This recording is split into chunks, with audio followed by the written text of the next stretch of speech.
రైతు సంగ్రామ వేదికగా కేటీఆర్ చేసిన కామెంట్స్ పై అధికార పార్టీ నేతలు మండిపడుతున్నారు. నోటికి ఏదొస్తే అది మాట్లాడడం కరెక్టేనా అని క్వశ్చన్ చేస్తున్నారు. ఎన్నికలు రాగానే టింగ్ టింగ్ అని ఫోన్లకు మెసేజ్ వచ్చేలా రైతు బంధు వేసి ఓట్లు దండుకున్న వాళ్ళు బీఆర్ఎస్ నేతలంటూ విమర్శించారు మంత్రి తుమ్మల. 10 ఏళ్ల అవినీతి అహంకారం రైతులు మర్చిపోలేదని, మళ్లీ రెచ్చగొట్టే రాజకీయాలు చేస్తే ఓరుగల్లు గడ్డపై బుద్ధి చెప్తారని హెచ్చరించారు.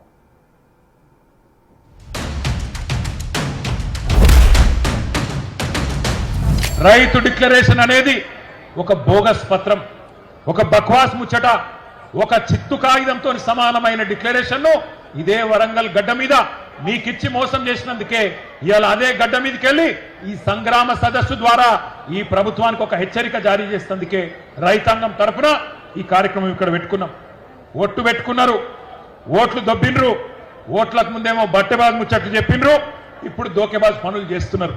ఏమయ్యా రాహుల్ గాంధీ, నిన్ను అడుగుతా ఉన్నా, ఎక్కడ సచ్చింది నువ్వు చేసిన డిక్లరేషన్? ఎక్కడ సచ్చింది అని అడుగుతున్నా. నువ్వెక్కడ సచ్చినావు రాహుల్ గాంధీ? నువ్వు నిలబెట్టిన ముఖ్యమంత్రి, నువ్వు ఇక్కడ మాకు అప్పచెప్పిపోయిన ముఖ్యమంత్రి ఏ గాడిది పనులు దోముతున్నాడో అని అడుగుతున్నా నేను. ప్రభుత్వం వచ్చి 2.5 ఏళ్ళు అయిపోయాయి, ఎక్కడ ఒక్కటన్నా అమలు చేసినవా అని అడుగుతున్నా. ఇంత మోసం చేయొచ్చా రైతును? ఇంత దారుణంగా వంచొచ్చా? అన్నం తినే కంచంలో ఈరోజు మన్ను పోయొచ్చా అని నేను అడుగుతున్నా. దుక్కి దున్నుకునే రైతన్నను ఇంత ఘోరంగా మోసం చేస్తారా? సిగ్గనిపిస్తలేదా కాంగ్రెస్ నాయకులారా? నానా గడ్డి తింటారా ఓట్ల కోసం? ఈ ఓరుగల్లుకి ఒక ప్రాశస్త్యం ఉంది, ఒక చరిత్ర ఉంది. కాకతీయులు పాలించినటువంటి ఈ పౌరుషాల గడ్డ మీద పనికి మాలిన వాళ్ళు వచ్చి పనికి మాలిన మాటలు మాట్లాడి రైతాంగాన్ని అవమానపరుస్తున్నారు.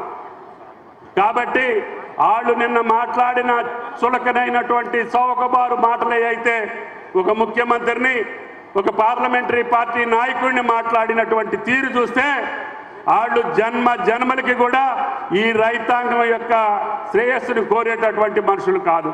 నిన్న మాట్లాడినటువంటి బీఆర్ఎస్ నాయకులు 10 సంవత్సరాల్లో ₹1,00,000 మాఫీ చేయలేక రైతుల మీద 12,000 కోట్లు మళ్ళీ వడ్డీ భారాన్ని మోపితే రైతులు మిమ్మల్ని చేదరించుకొని చీగొట్టి బయటికి పంపిస్తే మళ్ళీ తగుదునమ్మా అని చెప్పి రైతుల కష్టాలను కూడా ఓట్లుగా మార్చుకొని మళ్ళీ అధికారం రావాలనుకునేటటువంటి మీరన్న మాటలే.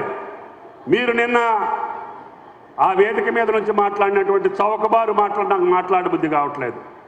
రుణమాఫీలో మీరే బట్టేబాజుగాళ్ళు. అదేవిధంగా రైతు బంధు అని చెప్పి మిగతా పథకాలన్నింటినీ అరిష్టం చేసి ఆపేసి రైతులు నష్ట కష్టాలు పాలు చేశారు.